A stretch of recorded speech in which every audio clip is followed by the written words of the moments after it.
Hey guys, Lancy here. Hope everyone's doing well. So this is going to be a cover of Reserve List, the rest, which is pretty much anything that is not specifically dual lens related. Because I've just noticed while I was going through and just seeing what the prices are doing, that a lot of Reserve List cards have started and have been falling, at least on the lower end of the price pool for a while now. Now, I don't want to say that this is once again, please, when I started, this was in 2020, perfect. So when these cards started moving, there was a belief that they were obviously just going to continue going higher because they're reserve list cards. There's a lot of money coming out from the governments around the world. So these prices were going to hold steady pretty comfortably, and it's always a good time to buy in. Now, I guess the question is now a good time to buy into these reserve list cards that have dropped by, let's say, 50%? Compared to what they were just a couple of months ago. Let's go over and see what the difference of a couple of months have made. So I've covered a lot of these cards because I was doing the review of all the reserve list cards from the lowest prices upwards.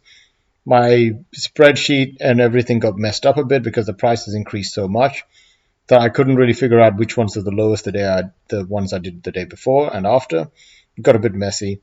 So I've decided to come back to it at a later stage. I kind of know where I left off as a chunk of cards.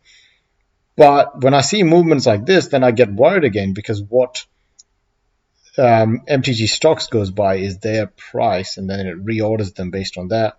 That's kind of what I was going by, not really their names. So looking over the list, I can see a lot of prices have actually come down on the reserve list side, specifically reserve list cards. So you can have a look and see that most of them all peaked around May 20th of 2021. So this one,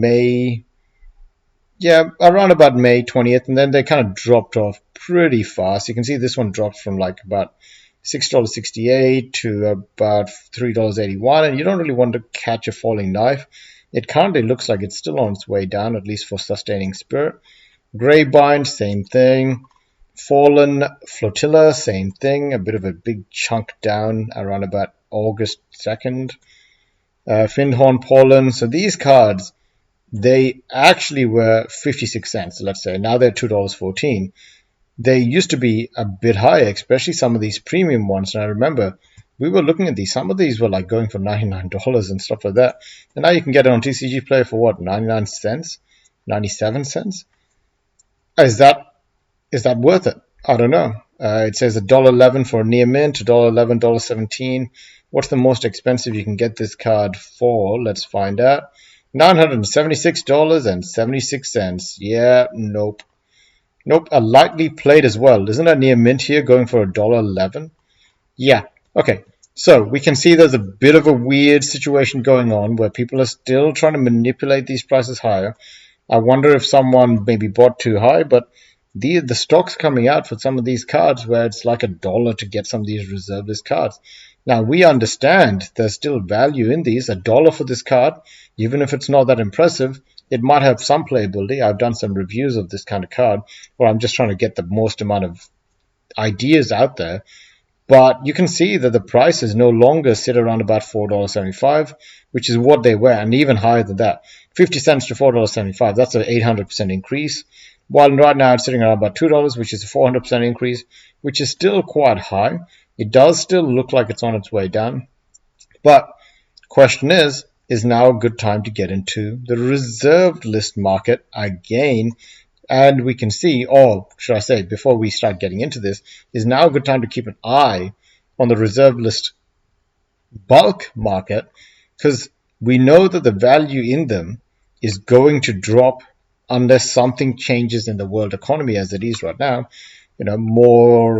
Something has to change. Something physically has to change. Something fundamentally has to change for it to increase again. So I guess we can keep an eye on it and ask the question from now on, when are reserve list cards, especially on the lower end, bottoming out so they can be valid as a next pickup in case inflation and collectibles take off again in the future? Because right now it looks like the interest for them is waning. You can see by just my channel that things have slowed down considerably where they were just a couple of months ago. So instead of turning off the switch for the channel, we could keep an eye on it on the other end and say, when is the best time to buy? Because as most investors do not get the idea, or most investors get the idea, most people don't get the idea that when people are greedy, you have to be fearful. When people are fearful, you have to be greedy. When people are bored, you can also be greedy, because when they're bored, that means nothing's happening. When they get excited, that's when things go crazy. So you can see every single one of these, like some of these legend cards that are going for $26, they are the ones that I'd probably be careful about. But even this one, that it was $65 in 2017, jumped up to $9.94, and now $30. So that's a 3,000% increase from where it was just 3 years ago. When are they going to flatline to prove to us that they have slowed down? Now you got this Black Lotus from Unlimited that is now dropping down to 8,499. I saw a well played one of these. What was it selling for? Heavily played, sorry, 15,750.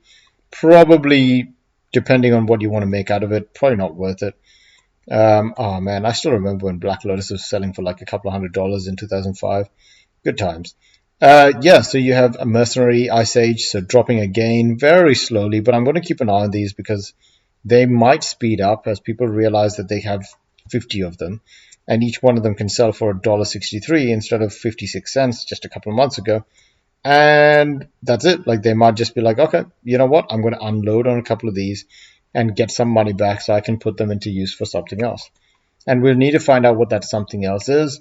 It could just be newer cards, it could be secret layers, it could be premium reserve list cards, and we'll find out what that is together. Now, we can see some of these, all of these had a similar movement of moving straight up and then dropping down and slowly inching down. When they get to a previous resistance, for this one probably around about, say, $1.27, which is almost getting to, maybe that's a good time to buy because that's when everyone might have jumped in and that's when the flatline happened. Obviously, whoever did the buyout, because that looks like a buyout, they looked like they dumped all at the same time as well. So I'm hoping the same guy that did the buyout dumped it all, because I don't have any bad feelings to anyone that want to make some money. But we'll have to see how that goes. Now, for dual lands, which I always enjoy talking about, are they going to follow a similar pattern, but just taking a lot longer to get there? I'm not too sure. So, anyways, guys, thanks for watching. Just a quick one on what is happening with the rest of the reserve list cards. I will try to continue with my other series of trying to get through all of the reserve list cards, but it obviously is confusing when the prices jump all over the place. Anyways, thanks for watching. Have a good one, and see you later.